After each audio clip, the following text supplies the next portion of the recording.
وراثت میں ظلم کرنے، حصہ بدلنے یا وراثت روکنے والوں کے متعلق اللہ سورہ النساء میں فرماتا ہے، جو نافرمانی کرے اور ان حدود سے تجاوز کرے اسے اللہ جہنم میں داخل کرے گا جہاں وہ ہمیشہ رہے گا اور اس کے لیے ذلت والا عذاب ہے۔ وراثت کی تقسیم میں بے شمار ناانصافیاں کی جاتی ہے۔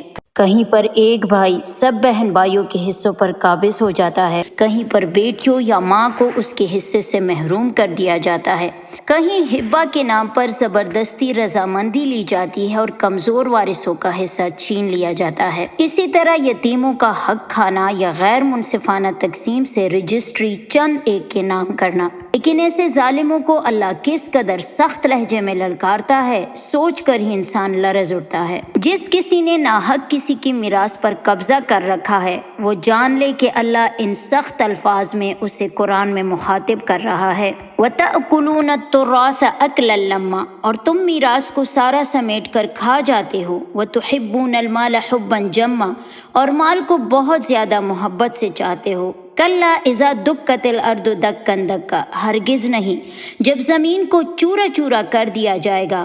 وجاء ربک والملک صفا صفا، اور تیرا رب آئے گا اور فرشتے صف در صف آ جائیں گے۔ وجیء یومئذ بجہنم، اور اس دن جہنم بھی لائی جائے گی۔ یومئذ یتذکر الانسان وانى لہ الذکریٰ، اس دن انسان کو حق بات کی سمجھ آ جائے گی مگر اس وقت سمجھنے سے کیا فائدہ۔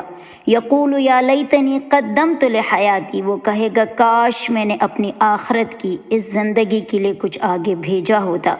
فیومئذ لا یعذب عذابہ احد، پس اس دن کوئی بھی اللہ جیسا عذاب نہ دے گا۔ ولا یوثق وثاقہ احد، اور نہ کوئی اس جیسی جکڑ باندھنے والا ہوگا۔ یہ آیات ان لوگوں کے لیے کھلی وارننگ ہے جو وراثت میں دوسروں کا حصہ جان بوجھ کر ہڑپ کر جاتے ہیں۔